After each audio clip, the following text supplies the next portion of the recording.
1 de Pedro, capítulo 3. E não foi combinado, eu sei que as mulheres estão retornando de um retiro, mas o assunto continua falando de mulheres. Nós entramos nessa série aí, falamos um pouquinho a semana passada sobre algumas características que Deus quer que surjam na vida das mulheres. E aí nós olhamos para a vida de uma mulher em específico chamada Abigail, esposa de um homem perverso chamado Nabal. E vimos como Abigail foi sábia, como Abigail foi corajosa, como Abigail foi humilde, bondosa. Todos esses aspectos Deus quer destacar, Deus quer enaltecer, Deus quer que surjam abundantemente na vida das mulheres. Hoje nós vamos olhar um trecho mais curto. Confesso para os irmãos que eu prefiro muito mais quando é assim, um bloco pequeno de versículos, conciso, eu consigo. É difícil ler um capítulo com 40 versos e vir falando acerca daqueles assuntos, mas quando o autor bíblico direciona especificamente o texto para as mulheres, é tão mais fácil e tem, apesar de ser apenas 6 versos, são versos extremamente carregados de ensino e teologia. Eu vou tentar cobrir tudo hoje. Espero que Deus ajude, espero que as irmãs que estão cansadas, que voltaram de um retiro, não se cansem, não durmam, porque é essencial para o nosso aprendizado nessa noite.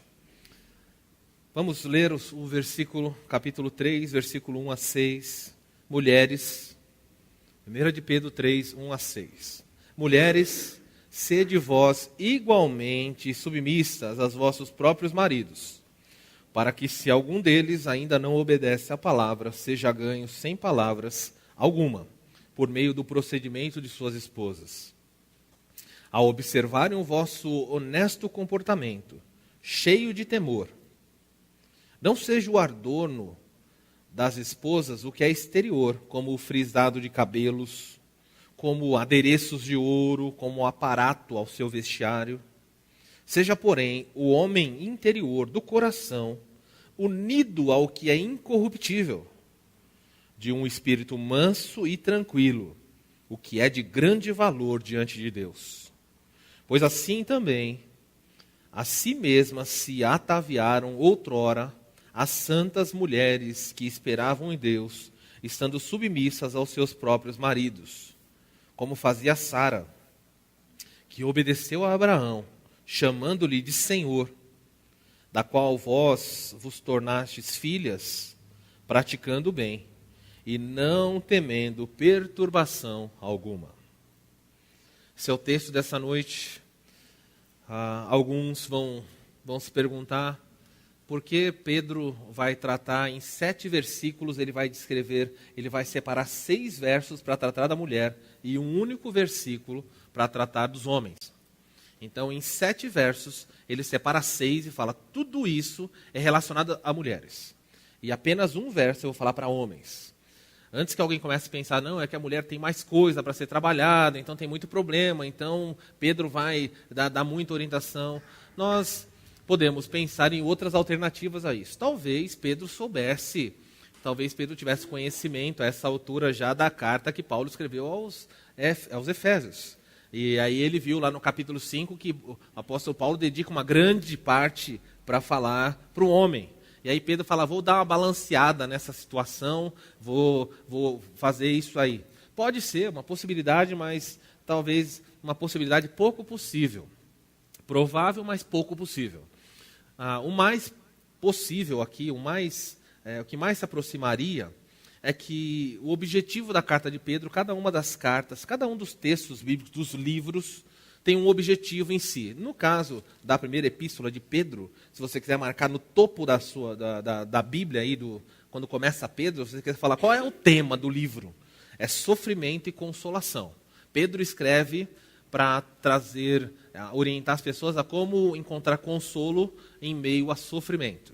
Então o público de Pedro é um público sofredor, é um público que está sendo oprimido. Crentes oprimidos pelo império, empregados oprimidos por seus patrões, esposas oprimidas por seus maridos. Então Pedro vai gastar bastante tempo para falar para as mulheres, porque Pedro está ciente da realidade em que as mulheres viviam. E ciente dessa realidade, Pedro fala assim, eu sei, e eu acredito que isso não mudou ao longo das eras, que dentro do lar cristão é o lugar onde as mulheres mais sofrem.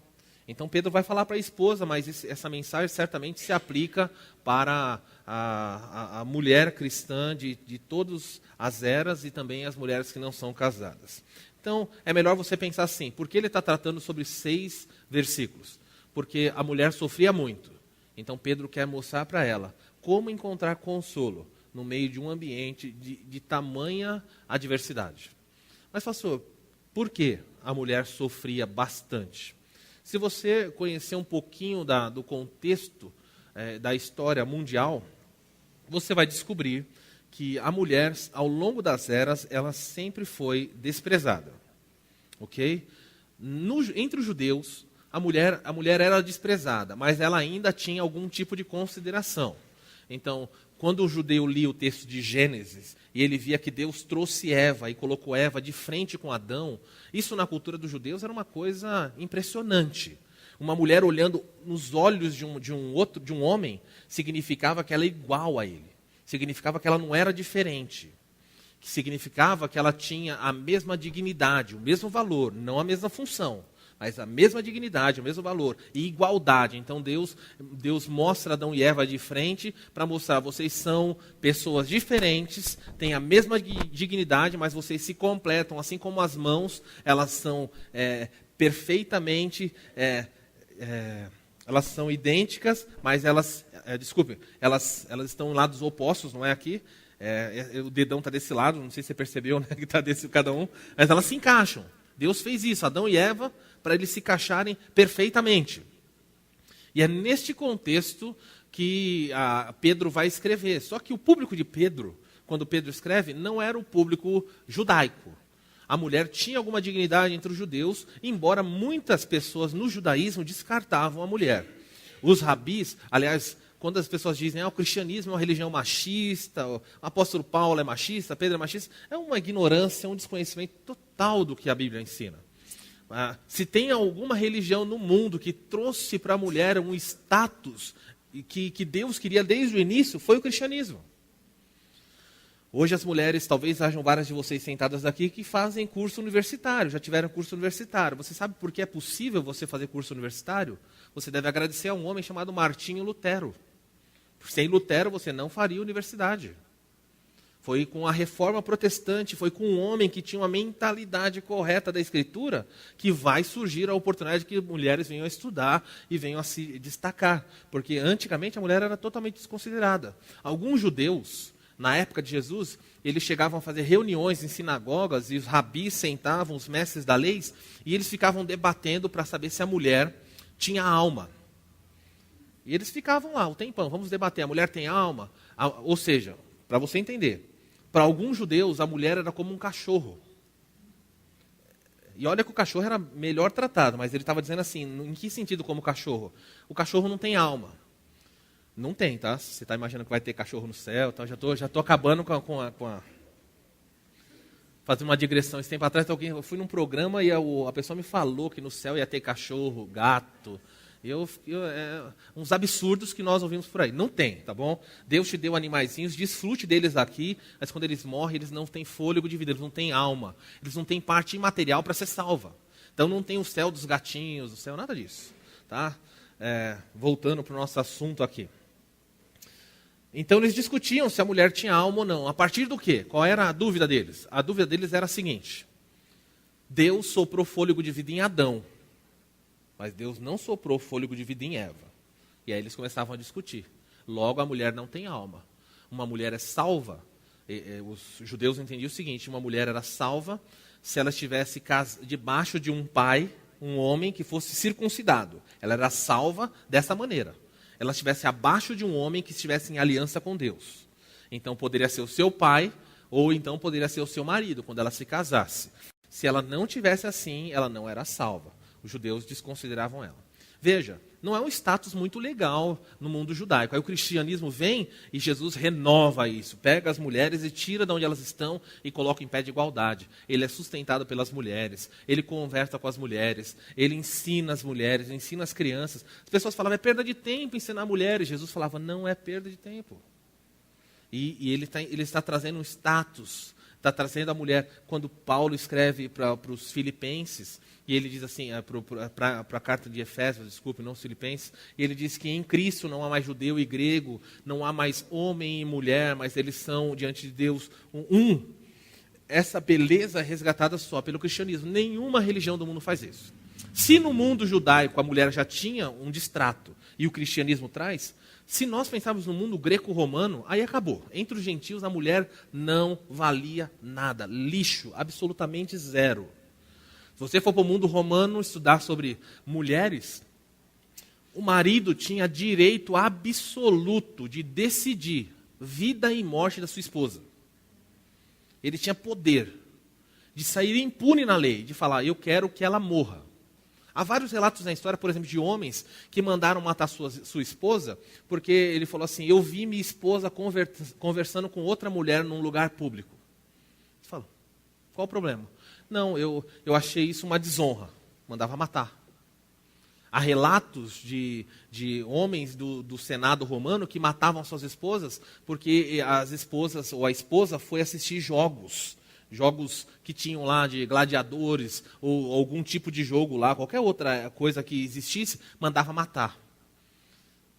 Qual o problema de assistir um jogo? Ele falava, não pode. Então, no mundo romano, se no judeu era descartado, o pior lugar para uma mulher nascer era no mundo grego, no mundo romano. A mulher tinha que ter praticamente 3 coisas. Era fácil dessa perspectiva. 3 coisas. Ela deveria, na sua casa, em qualquer lugar que ela tivesse, ouvir pouco, ouvir muito pouco, ver quase nada e falar o mínimo necessário. Gostou? Quer voltar um pouquinho e ir para o mundo lá? Mundo grego? Ele falava assim, a mulher estava dentro de casa, podia ver. Se o marido entrasse com outra mulher, se o marido estivesse conversando, o marido falava assim, olha, aqui você é cega, você não vê nada. Então ela tinha que fingir que não via coisas absurdas acontecendo, não via. Ela não podia ouvir, se ela viesse questionar o marido falasse, está ouvindo muito. E se ela viesse perguntar, o marido fala, você falar demais. Então era isso, mulher se resumia a isso. E é neste contexto de sofrimento, descaso, que Pedro escreve esse texto aqui, para explicar para as irmãs como sobreviver num ambiente de hostilidade, de maldade terrível. Quando um homem, para nós terminarmos aí o nosso panorama, quando um homem se convertia, funcionava da seguinte forma. Ele se converteu o chefe da casa, no dia em que se converteu, toda a família se convertia. Então o pai levantava e falou assim, olha, eu cultuava aqui Apolo, agora não é mais Apolo. Eu, a partir de hoje, cultuo o Deus judeu. Toda a família, esposa, filhos, todo mundo, naquele dia, rompia com aqueles deuses, não podia mais cultuar aqueles deuses e passavam a servir o Deus do pai.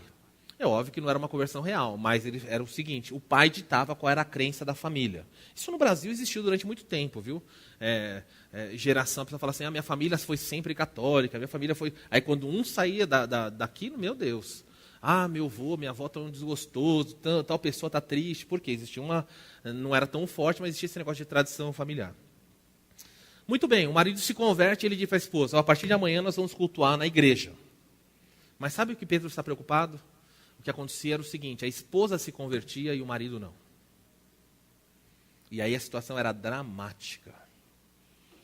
Porque pela lei, correndo o risco de morrer, ela deveria se servir o Deus do seu marido. Mas ela falava, não, eu não posso servir o Deus do meu marido. Eu vou te matar.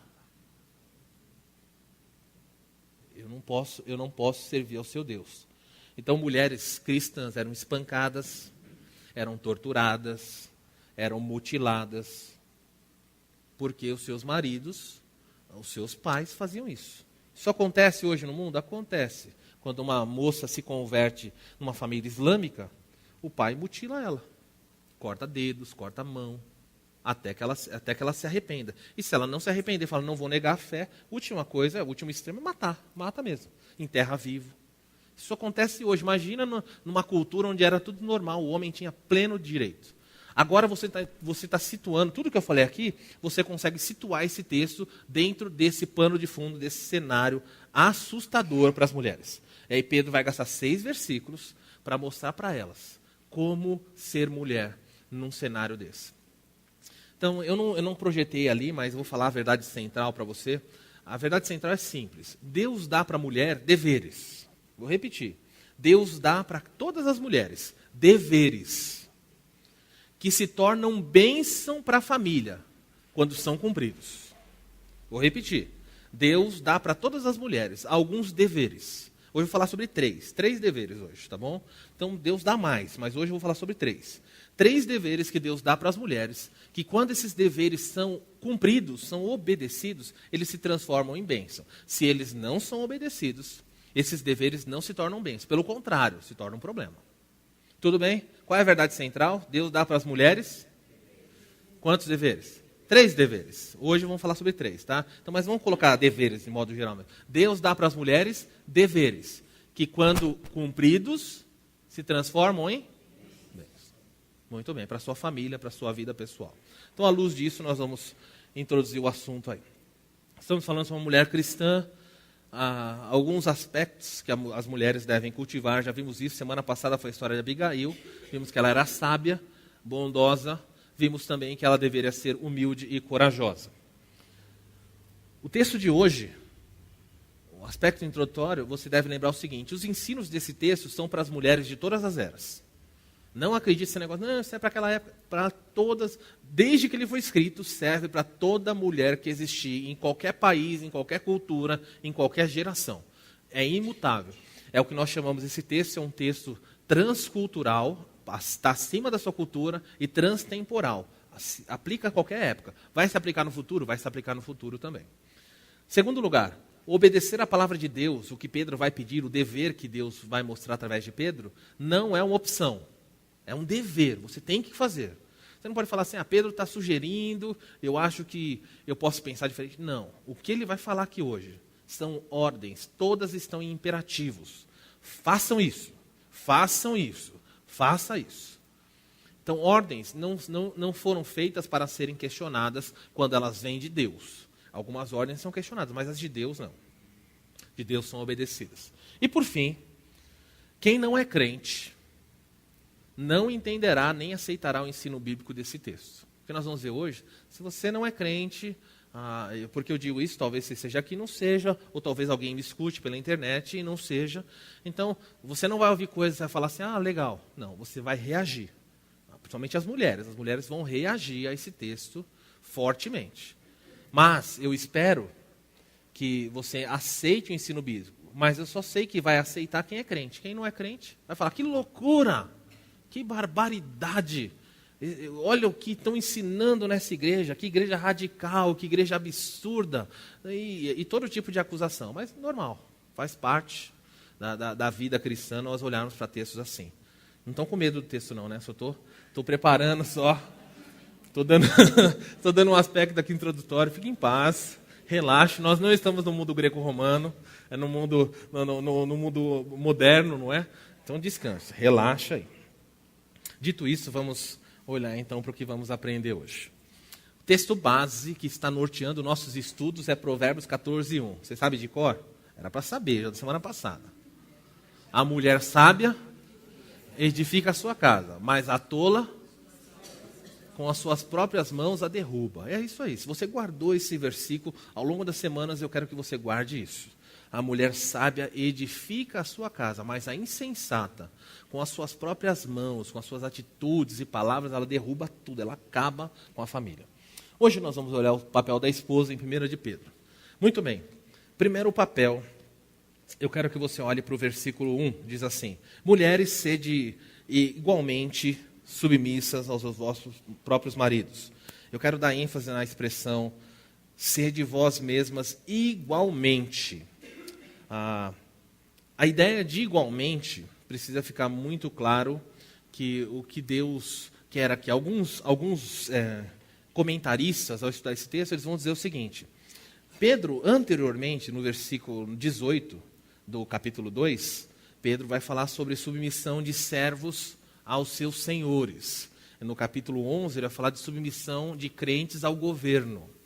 Então, algumas pessoas olham e falam assim, olha, quando Pedro escreve, mulheres igualmente sejam submissas, ele está dizendo assim, mulheres devem ser submissas aos seus maridos, iguais ou igual, o crente é submisso ao governo, ou igual um escravo é submisso ao seu patrão. Mas eu acho que não é isso que ele quer dizer, não. Eu não acho que o que Deus quer é que as esposas tenham uma relação com o marido de amo e escravo. Ok? Embora eu falei para você, na cultura judaica e cultura romana, isso é tranquilo, mas não parece que é isso que Pedro está dizendo, não. Então, o que será que Pedro quer dizer com mulheres igualmente vocês? Se ele está falando isso, é porque alguma coisa ele falou antes. Ele vem falando alguma coisa e, de repente, ele fala assim, igualmente vocês. Igualmente ao quê? Volta um pouquinho aí no texto.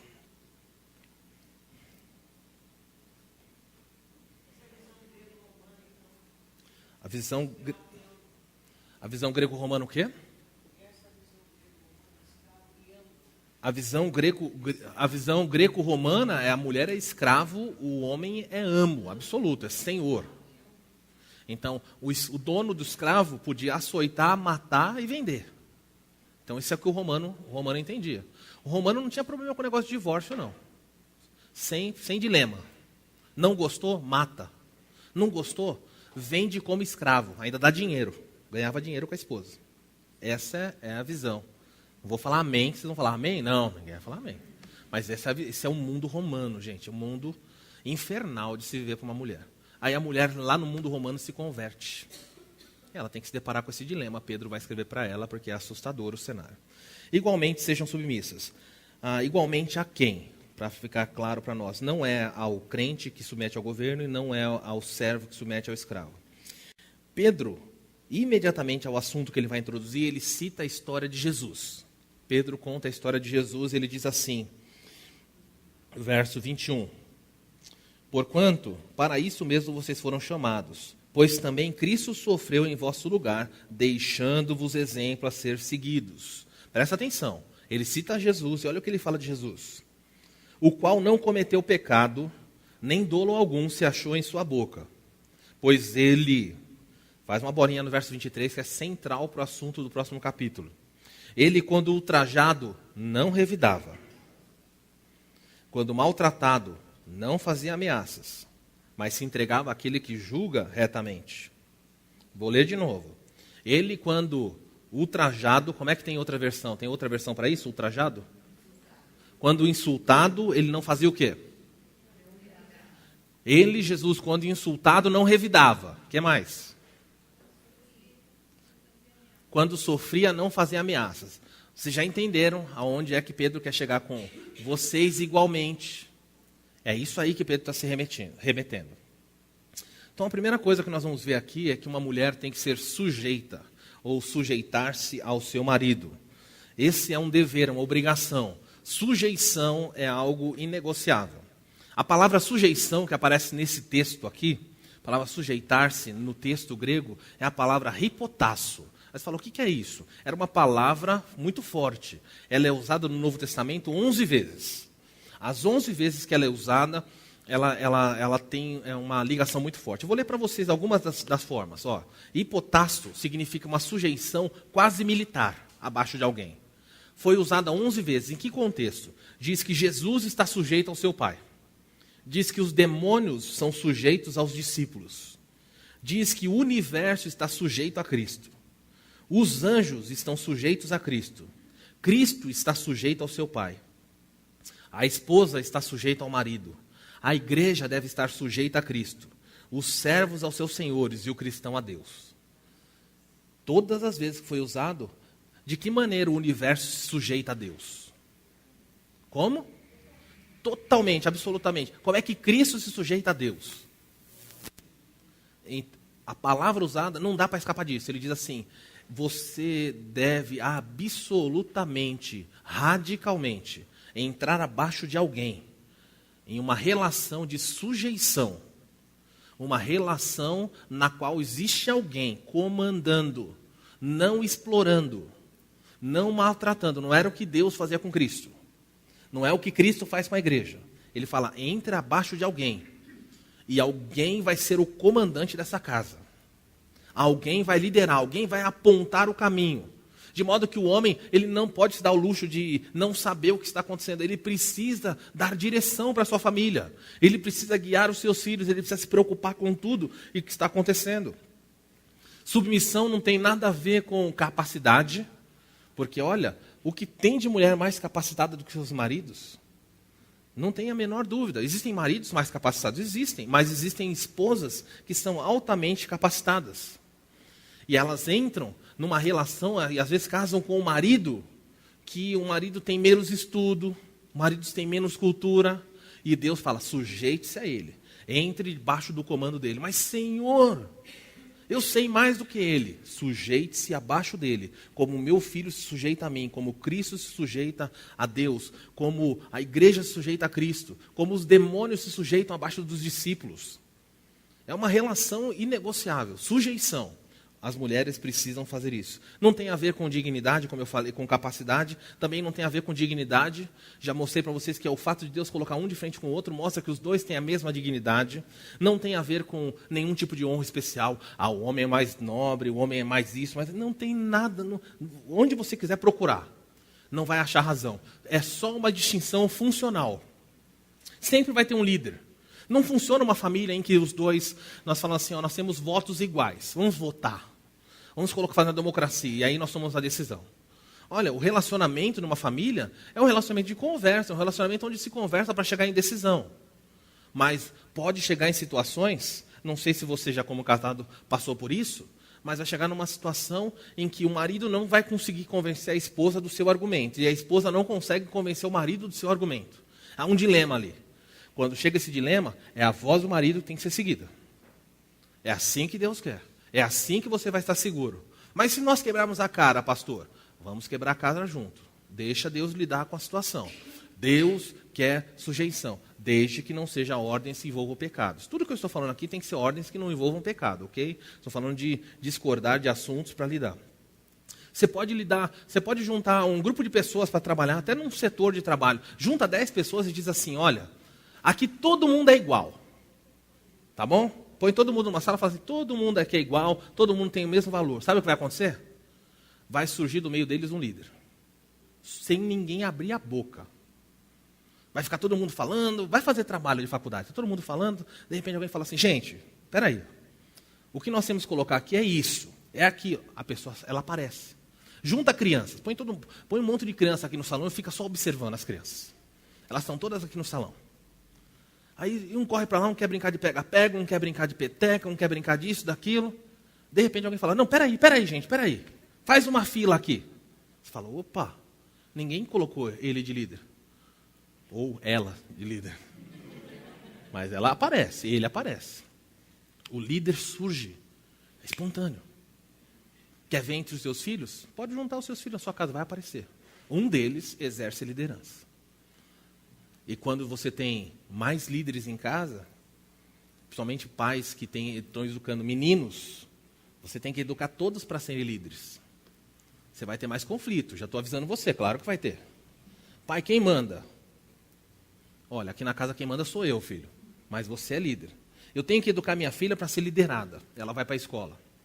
Ela fala, pai, eu chego lá no intervalo, eles começam a fazer brincadeiras. São brincadeiras que não têm graça, são brincadeiras bobas. Aí eu invento brincadeiras melhores. E aí todo mundo quer brincar a brincadeira que eu faço. E aí ela fala assim, tá certo eu fazer isso? E eu falo, não dá certo. Pai, mas a minha ideia é melhor que a deles. Sei, filho. Mas o que eu faço? Você chama um menino, fala assim, olha, o que você acha de a gente fazer isso? Só para a ideia para ele. Pode ser que esse menino faça o quê? Pessoal, tem uma ideia. Não é isso que muitas vezes acontece nas famílias? A esposa vai lá e faz uma sugestão, e às vezes aquela sugestão, ela inclina. Você acha que isso não acontece? Acontece. Às vezes, quantas mensagens eu já preguei nessa igreja influenciada pela minha esposa? Ela falou, por que você não fala sobre tal coisa? Ela não só me influenciou, como influenciou todas as pessoas que estavam ouvindo aquela mensagem. Ok? Olha, por que você não lida com esse assunto? Às vezes eu prego para ela antes. Eu falo, eu vou pregar domingo esse assunto aqui. Ela tem que ouvir 2 vezes a mensagem. Ela só escapou dessa daqui porque ela estava no retiro. Mas eu sabia que era retiro de mulheres, então tudo bem. Mas eu prego, mostro para ela. Eu falo, o que está confuso? Faz sentido? Estou forçando o texto? Olha o texto. Veja se o que eu estou falando está dentro, não. Uma parceria, uma conversa. Esposas fazem isso. Deus não quer uma relação familiar. Já pensou a esposa chegar, Senhor, o marido chega em casa? Ele chega em casa no final do dia e fala, descansar. A esposa, que família que é essa? Que alegria tem? Já pensou o marido chegar em casa, tocar a trombeta, os filhos tudo enfileirado na porta, chegou o comandante dessa casa. Tem maridos que agem assim. Não é isso que Deus quer. Deus quer uma relação, usando a palavra hipotácio, é verdade, de sujeição absoluta debaixo de um líder. Uma sujeição que deve ser marcada por características gritantes. Agora, pelo amor de Deus, abre o seu coração. Porque agora que vai começar a pegar. Aperta o cinto, porque ele vai dizer assim, estejam submissas ao seu marido da mesma forma que Cristo foi submisso a Deus, enquanto algo acontecia com ele. O que acontecia com ele no verso 23? Quando ele era ultrajado, ele não revidava. Então, se tem um lugar onde a mulher é ultrajada, qual foi a palavra na versão que você leu, mãe? Insultada. Se tem um lugar onde a mulher é insultada, é em casa. E vai ser insultada, acontece. Os maridos são pecadores, o insulto vai surgir. E Deus vem para você e fala assim, está sendo insultada? Tô, Deus, olha o que ele está fazendo. Deus fala, não responda na mesma moeda. Sede igual Cristo, que quando ultrajado não revidava. Mas eu não estou aguentando. Submeta-se. Mas o senhor não está vendo? Estou vendo o que ele está fazendo com você, assim como eu vi o que eles estavam fazendo com meu filho e deixei. Isso é soberania absoluta. Então não invente desculpa que você pode retribuir para o seu marido.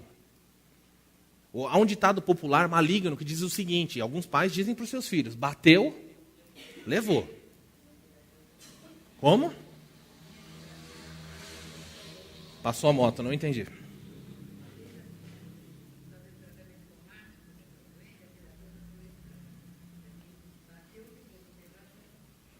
Para você? Está errado. Entenderam a terapia que minha mãe fez? A terapeuta disse para ela o seguinte, bateu, levou. Esse é o conceito do mundo. Seu filho chega em casa e apanhou, você fala, apanhou? Por que você apanhou? Amanhã você vai voltar e vai dar nele. Ok? Quando é que algum pai ensina para o seu filho assim, ele bateu, filho? Aguenta. Aguenta. Faz parte sofrer um pouco. Mas papai vai providenciar, papai vai conversar para que, claro, você não ficar apanhando na escola, mas você não vai revidar. Você não vai fazer isso. Uma vez eu ouvi a história de um menino que ele apanhava quando ele ia para a escola, porque havia um garoto que tomava o lanche dele.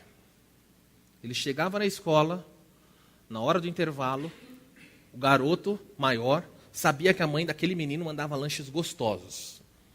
Então ele se aproximava, a princípio ele pedia pedaço, até que chegou um tempo que ele falou assim, não, eu quero o seu lanche. E se você não der, eu vou quebrar sua cara, vou bater em você. E o menino começou a dar o lanche. E ele chegava em casa, a mãe dele falava, gostou do lanche? Ele ficava com medo de contar. E durante muito tempo, o menino maior comeu o lanche dele. Até que um dia ele falou, mãe, eu não tenho comido. Como isso? O menino da escola pega o meu lanche. Eu não sei qual seria a sua atitude. Você vai falar, o quê? Não, eu vou lá amanhã, vou tirar desaforo. Sabe o que essa mãe crente fez? Ela começou a mandar 2 lanches. Você leva um lanche para ele. Mas como assim, mãe? Ele pega. Agora ele não vai pegar mais. Você vai procurar ele antes e vai dar o lanche para ele. Fala, minha mãe mandou para você. Sabe o que aconteceu com esse menino? Ele foi tão impactado com a vida dessa família, que esse menino falou assim, por que você está fazendo isso? Eu estou fazendo isso porque minha mãe me ensinou que um crente age assim. Ele sofre o insulto, ele sofre a afronta e não revida. Mas o que tem de esposa revidando o seu marido e, atacando, descendo a lenha? Não tem isso. O texto diz mais, ele fala assim, quando ultrajado ou maltratado, ele não revidava. E na minha versão diz assim, quando ultrajado não revidava, ou quando insultado não respondia. Depois ele diz assim, quando maltratado ele não fazia o quê? Já ameaçou? Você vai ver só. Você me paga. Vai dormir na sala hoje. Eu vou queimar o arroz. E não sei o quê. Gente, é super divertido. Mas se tivesse uma câmera, um medidor, não é, na sua cadeira aí, para marcar a maneira como você ameaça as pessoas que te atacam. No trabalho e dentro da família. Impressionante. Por que ele não fala isso para o homem? Porque ele fala para a esposa. E ele diz para a esposa isso. Devia ser o contrário. Ele vai para a esposa e fala assim, quando você for insultada, não revide. Mas ele me maltrata. Não revide. Pode ser que isso seja uma realidade, Ana. Eu não vou dizer que sempre. Mas eu acho que o homem insulta mais. Ele está numa posição em que ele coloca, você sabe com o que está falando? Vai ser desse jeito. Então o homem aperta as finanças da família, ele tira o ar da esposa, ele ignora algumas coisas que são às vezes básicas para sua esposa, ele não abre mão de nada dele, mas ele aperta a sua esposa até a sua esposa não tem mais fôlego.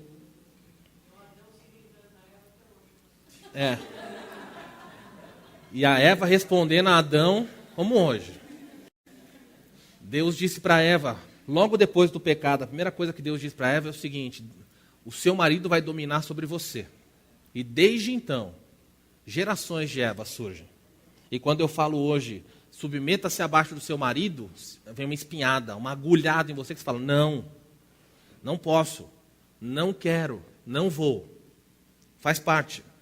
Entregue-se a Deus, como Jesus fez. Deus está ciente do seu sofrimento. Deus sabe que você tem na sua casa, muitas vezes, não sempre, muitas vezes, um marido opressor. Que você tem na sua casa um marido, muitas vezes, que é bruto. Um marido que muitas vezes ataca você. E Deus, de uma vez por todas, quer dizer para você, eu vou te dar esse dever. E se você obedecer esse dever, o que acontece, que nós falamos a verdade central, Deus dá deveres que, se obedecidos, geram bênçãos. Qual é a bênção que Deus dá para uma esposa que sujeita ao seu marido? No caso, aqui ele vai dar um exemplo, que é um exemplo importante, porque ele está falando de uma família, lembra do contexto, em que a mulher se converteu e o seu marido não é crente. Então ele ultraja muito mais ela, ele zomba dela. Há esposas que vêm à igreja cristã de modo geral, em que os maridos fazem piada quando ela se arruma para a igreja. E quando ela volta da igreja, às vezes aliviada, ela mal entra em casa e já começa a zombaria. Voltou da igrejinha, foi lá dar seu dinheiro na igreja, foi bater o seu cartão, foi lá, fizeram lavagem cerebral em você. E quando acontece, passa um episódio na televisão e mostra lá, pastor fez tal coisa, ele fala, vem aqui, vem ver. Ele chama a esposa na sala e mostra, aí, ó a sua religião.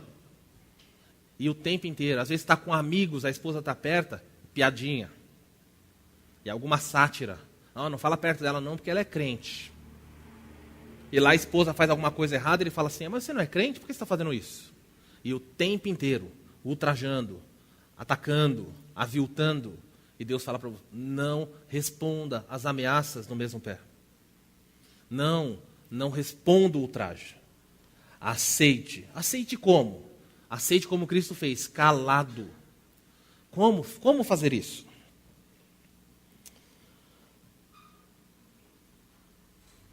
O versículo 22 do capítulo anterior, ele vai falar assim, o qual não cometeu dolo, nem se achou engano algum na sua boca. Verso 24, carregando ele mesmo no seu corpo, no madeiro, os nossos pecados, para que nós, mortos nos pecados, vivamos para a justiça, porque fomos sarados por suas chagas. Ele diz o seguinte no verso 1, faça isso, para que se algum dos seus maridos não obedecem à palavra, sejam ganhos sem palavra alguma, ao verem o seu procedimento ou o procedimento das suas esposas. Deus quer que você mostre na sua casa integridade. A palavra a qual ele vai remeter, ele sabe o seguinte, desculpe, antes de falar de integridade, ele diz o seguinte: viva de tal modo que você ganhe o seu marido sem palavras. Olha, o que tem de esposa que prega para o marido, está tudo errado. É óbvio que não há conversão sem pregação da palavra. Mas a esposa volta para casa e fala assim: você tinha que ouvir a mensagem de hoje. O pastor pregou sobre você. Como é que ele reage a isso? O pastor falou que o homem tem que ser isso. Você não é nada disso aí que ele falou, não. Você é isso, você é aquilo. Meu Deus, esse homem quer distância. E a esposa, ela vira uma maquininha de pregar. Ela volta para casa e fala assim, ela anota todo o culto para falar para o marido quando chegar em casa. Vem aqui, senta aí. Mensagem central. E o marido começa. E na cabeça dele. Que marido que aguenta isso? Nem marido aguenta. Ele não aguenta, ele reage. A Bíblia fala para você mostrar. Você quer alcançar seu marido que não conhece a Cristo? Ele fala para você mostrar isso pela transformação que há em você. O seu marido precisa ver que você não responde, não grita, não ameaça, não zomba. O que o versículo 2, eu não vou conseguir pregar tudo hoje, eu vou pregar só o ponto 1. Ele diz o seguinte: ganhe o seu marido por procedimento, verso 2, a observarem o vosso honesto comportamento. O que é um honesto comportamento? A palavra honesto nesse texto significa santidade e pureza. Um comportamento santo e um comportamento puro. Gente, o mundo está repleto de moralidade, de ensinos que mostram, que dizem como as esposas têm que se vestir, como as esposas têm que falar, como as esposas têm que fazer isso e aquilo, um entretenimento. O marido chega na casa, está lá a esposa vendo novela. Isso não é santo procedimento. Ele chega lá e ele vê a esposa falando mal da mãe dele. Ele vê a esposa falando mal de não sei quem, no telefone falando mal de outra pessoa. Que santo procedimento é esse? O seu marido olha e fala, isso é uma hipocrisia, porque na igreja você fala mal de outras irmãs, na sua casa. Você conversa com seu marido, você ataca outras irmãs, você começa a falar delas, porque essa irmã é aquilo, aquela irmã é outra. Você viu o marido dela, viu os filhos dela, e aí você começa a fazer um dossiê sobre a vida das pessoas. Se o seu marido não é crente e observa isso, ele olha para você e fala assim, que unidade cristã é essa? Que pureza cristã é essa? Ele manda, versículo 2, observarem o vosso honesto procedimento e o vosso comportamento cheio de temor. É interessante que na sociedade, a nossa mídia, quando ela apresenta o homem, você pode ver os programas que você quiser, desde programas humorísticos até temas um pouco mais sérios, sempre o homem é retratado como um pateta, alguém patético. Então você pega lá o Simpson, olha como o Homer Simpson é inteligente, como o Homer Simpson é inspirador. Quem na casa lá, não sei se você já assistiu alguma vez os Simpsons, aquela família, quem é a grande que tem a sabedoria na casa? A Marge. Então, a Marge Simpson, ela é a sábia. O Bart Simpson e a Lisa, elas menosprezam o seu pai. Elas zombam do seu pai. Não sei quantos de vocês, agora você vai revelar um pouco da sua idade, existia um seriado chamado Família Dinossauro. Lembra disso? Tinha a Família Dinossauro, você tinha o Baby. Como é que o Baby se referia ao Dino? Não é a mamãe. Não é... Por que ele falava isso? Você já parou para pensar na psicologia desse desenho? Você não é a minha mãe. Põe isso na sua cabeça. Quem manda nessa casa, a sábia dessa casa é a mamãe. Você não é ela. E como é que o desenho retratava o Dino? Bobão. Todo mundo se divertia quando passava o feriado. Ele só dava a bola fora, ele só pisava na bola. Então, a mídia, se, agora, vou dar um desconto para ela, se intencionalmente faz isso, ou simplesmente também é uma reação, está mostrando o que na realidade acontece, seja como for, se tem uma mente maligna por trás, querendo fazer com que os homens pareçam patetas, de certo modo, a culpa é dos homens. Porque os homens se mostram como patéticos, patetas. No sentido, em que sentido? De serem essa caricatura que o mundo tem mostrado. Ele não sabe de nada, ele não se interessa pelas coisas, está com 40, 50 anos nas costas, tá jogando videogame. Às vezes você passa pela rua, você vê um homem de idade empinando pipa. Os valores são muito pequenos.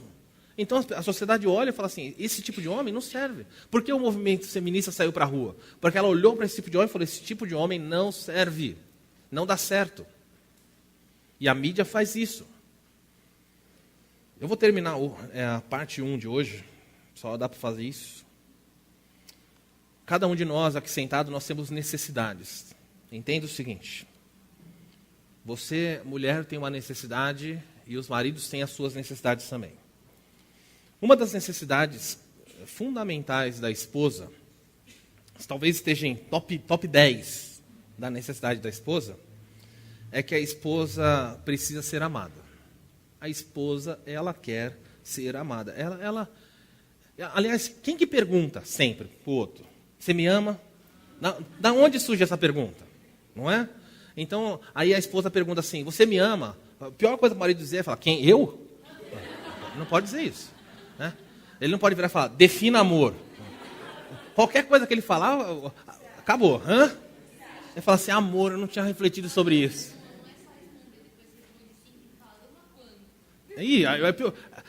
Depende para onde o lado que for, complica.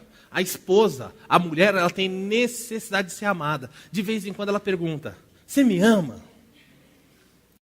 E a esposa pergunta. A esposa põe bilhetinho para o marido. A esposa... gente, o universo está nela. Um desejo, uma necessidade básica de reconhecimento, amor, carinho. A esposa precisa disso. As mulheres precisam disso. Mas sabe de uma coisa? Os homens não precisam disso. Não precisam.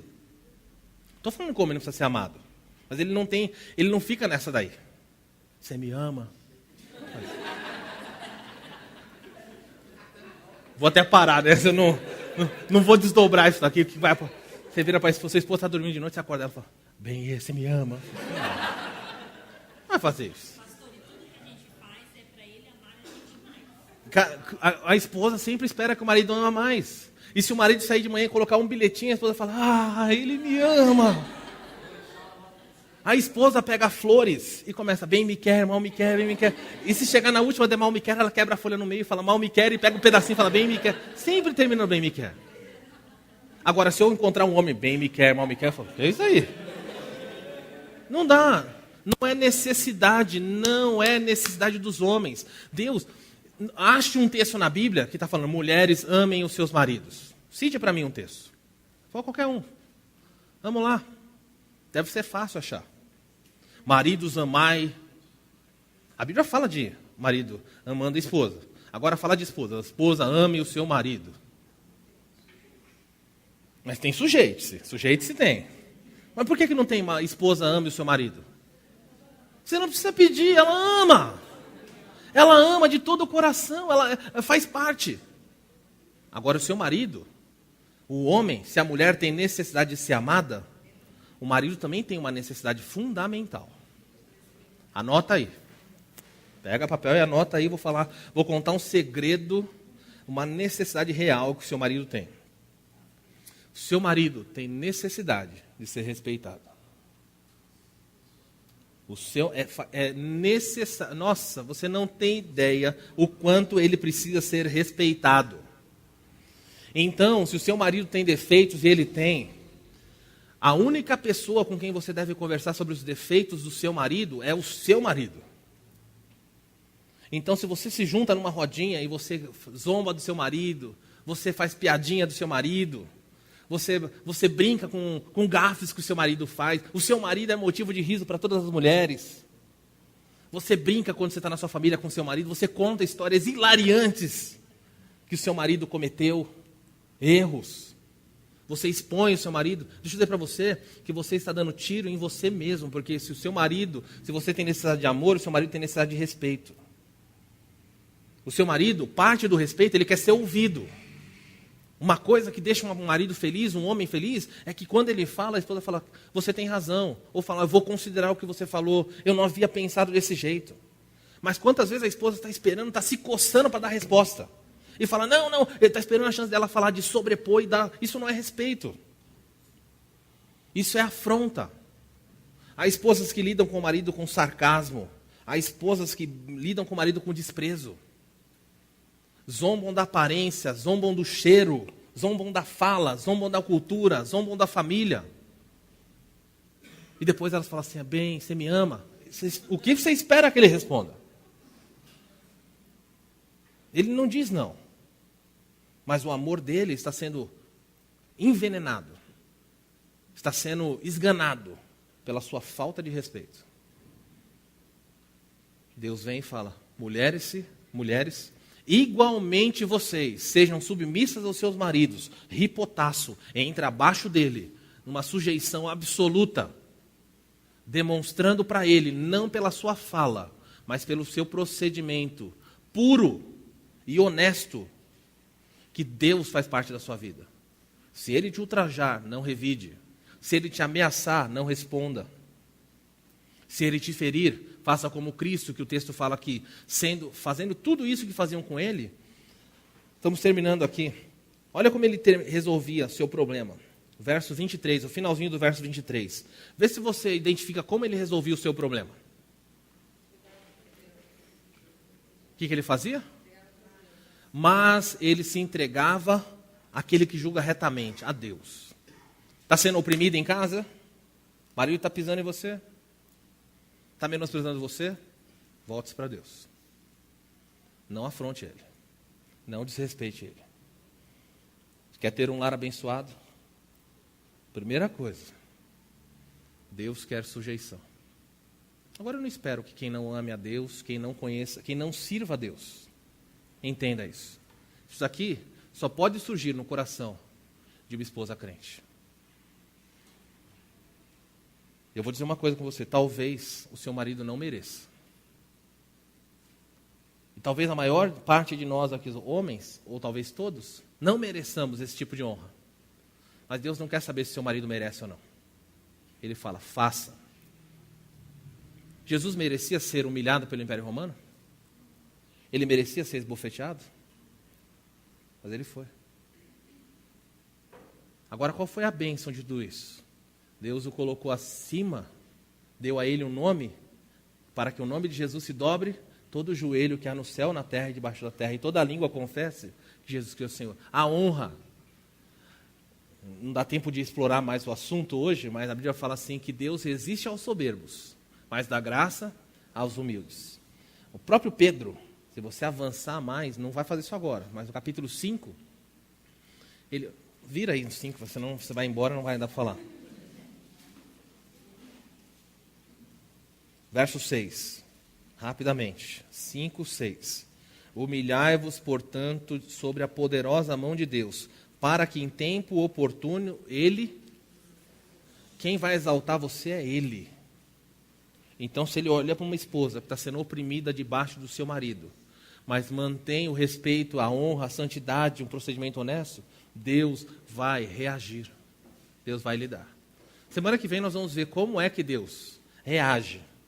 Como é que Deus vai lidar na família de alguém cuja uma esposa se submete ao seu marido de maneira exemplar. Semana que vem nós continuamos, não dá tempo mais de falar sobre isso. A última coisa, queridos, que eu esqueci aqui, não vai perder.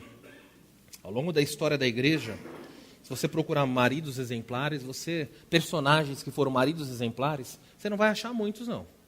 Ou se foram, não foi registrado sobre isso. Tem muito pouquinho registro sobre, mesmo os grandes pregadores, você não acha. Conta-se a história de um homem, que eu esqueci o nome dele agora, daqui a pouco aparece, mas ele era tão próximo de Deus, e do outro lado, aquele cometia erros. Quando ele morreu, a esposa, alguém entrevistando a esposa, que ele era famoso, pergunta para ele, como é que você se sente de ser viúva dele?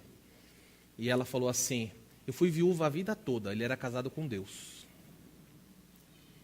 Por um lado, é bom, mas por outro lado, é muito ruim. Um grande reformador, João Calvino, ele vai casar com uma mulher chamada Idelete. E essa mulher, quando ele casa com ela, em 1541, ele ficou casado de 1541 a 1549 com Idelete. A Idelete, para resumir, João Calvino disse o seguinte: a única coisa que ele esperava de uma esposa... Marcelo, clica para mim, acho que tem a foto dela. Primeiro slide aí, eu desliguei aqui isso. A imagem não é muito generosa com ela, tá? Então, João Calvino disse que não procurava beleza na sua esposa. Ele pediu uma virtude só para sua esposa. Sabe qual era a virtude? Ele fala assim: eu quero uma esposa que não seja gastadeira.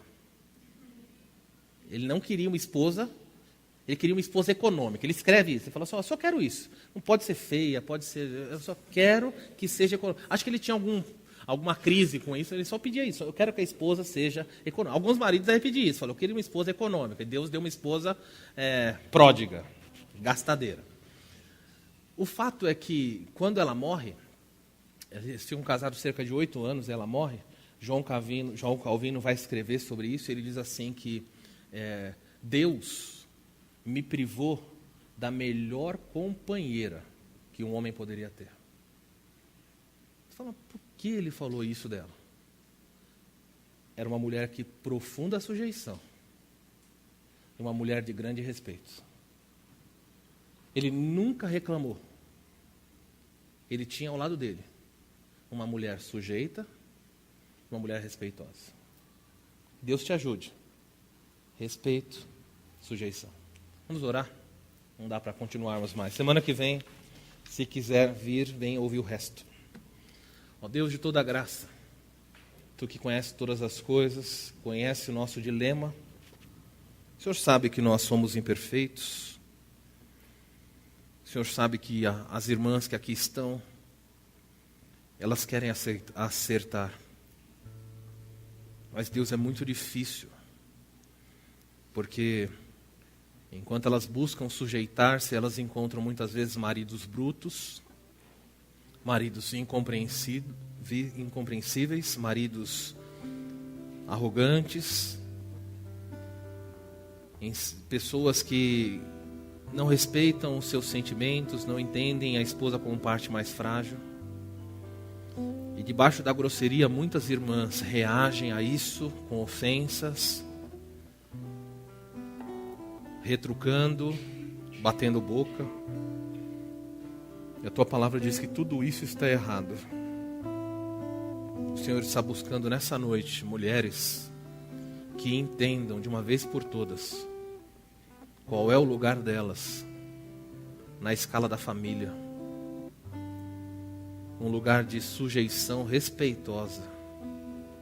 Por favor, Deus, levanta no meio dessa igreja inúmeras irmãs que demonstrem um profundo respeito pelos seus maridos, que não zombem deles pelas costas, que não menosprezem eles nem no coração, nem nos pensamentos, mas que, pelo contrário, sejam esposas cujos seus maridos se sintam honrados quando estão perto, que os seus maridos se sintam respeitados, que essa necessidade fundamental do marido seja suprido na esposa, e que a necessidade da esposa, consequentemente, como resultado disso, seja suprida também. Nos ajuda, Senhor. Nós precisamos ser famílias, as nossas famílias precisam ser resgatadas desse mundo em trevas em que lares estão sendo desfeitos, em que as pessoas dizem que não há esperança. Há esperança. Mas nós precisamos, cada um de nós, assumir o nosso lugar, o nosso papel. Corrige a nossa maneira de pensar, nos confronta, nos estimula. Traga a nossa família mais próximo da Tua cruz e do Teu caráter. Nós assim oramos em nome de Jesus. Amém.